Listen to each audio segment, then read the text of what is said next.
All right, in this video, we're going to work on the third practice problem from chapter 2B. It says, write a program that declares a variable that represents next year's anticipated 10% increase in sales for each division of a company. Okay, so we're going to create a variable for next year's sales. And then we're going to calculate next year's sale. It says the program should prompt the user to enter the current year's sales total in dollars for the North and South divisions. So the user is going to enter the current year's sales, and then we're going to calculate next year's sales using this formula here. Okay. And then we're going to do that for two divisions, so a North division and a South division.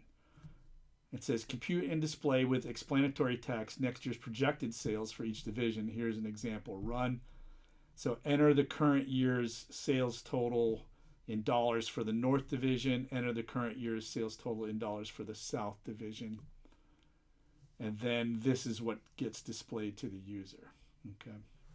And it's using comma separators, and it's rounded to 2 decimal places. It's a monetary value, so that makes sense. Okay. Okay. So let's go ahead and get started. So I'm going to make a variable called North to hold that value, and inside the parentheses for the input function, I am going to put the prompt, and then I am going to convert that to a float. Since we're talking about a money value, why not have decimal values in there? All right, so the prompt is going to be enter the current year's sales. All right, and now here you kind of notice something. You can see that my formatting went and changed here. And that's because this single quote for the apostrophe that's supposed to be there, that Python thinks is closing this off. And so one of the ways in which you can stop it from doing that is just to use double quotes if you need a single quote inside your string. So that's what I'm going to do.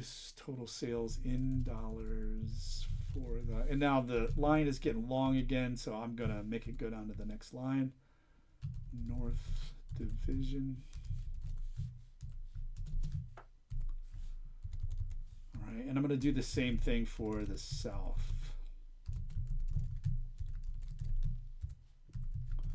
Enter the current year's sales total in dollars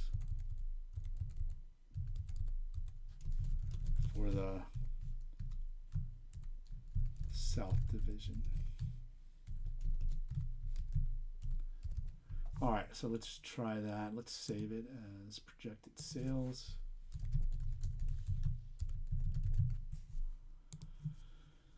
All right, and let's run that. Okay, so that part looks fine. All right, so next up is the process part. And so I'm going to have to make the calculations here using this formula. Okay. Okay, so you can do that just by making another variable here, and you don't have to do it this way, but it's kind of just following along this formula here. Here's our formula. Next year's sales equals current sales plus 0.1 times current sales.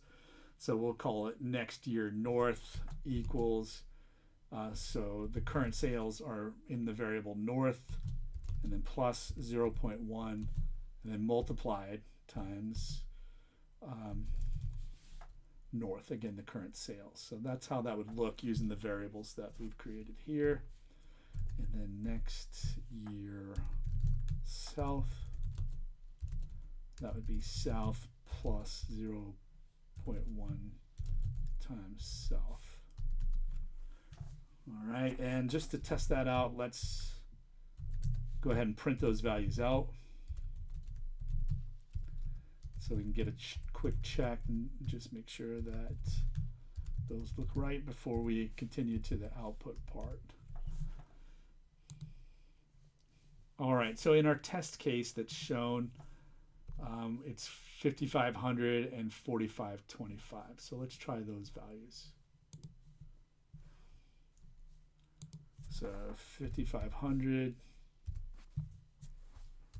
and 4,525.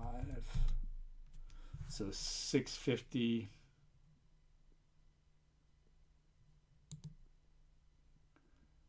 That looks good. 6,050, $4,977.55. That looks okay. Except it should say 50. That might be a typo in this problem, but we'll see in a minute here. Yeah, it looks like that's probably a typo. I'll have to go fix that in the problem statement. Okay, so that looks good. Looks like we're getting the correct values, except possibly for that typo there. So so the next thing that we want to do is to make the output match this. Next year's projected sales for the North Division is, and then format that in a monetary way. So let's go ahead and do that with an F string.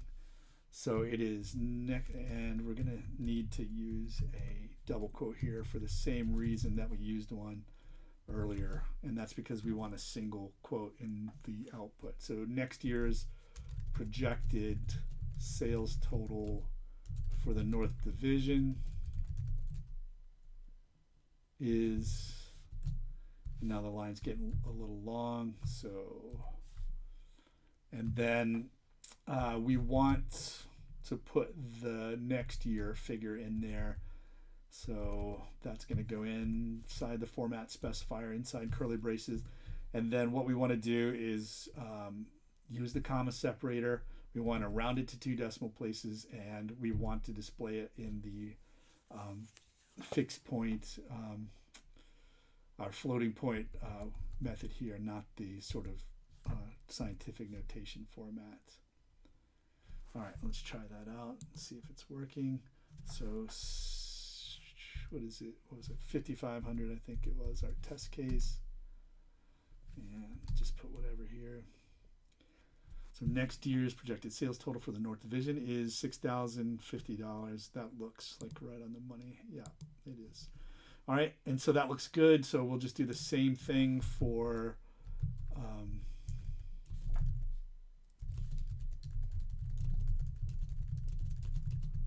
the South. And actually, I don't think we need an F on these first ones because there's no format specifier in there. But we definitely need one on the second line.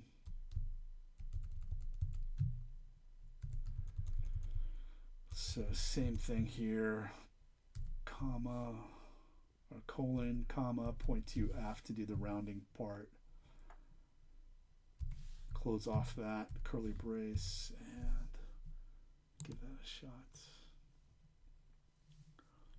So 5,500 and 4,525. Yeah. Yeah. I'm certain that is a typo in the statement of the problem. I'll need to fix that. All right, everything looks good except for possibly the spacing. Yeah, it does want a line here. So to make it skip a line down, then we can just put a /n here and make it go down a line before we print that out. So 5,500, 4,525, and that looks good. So that's it for this one.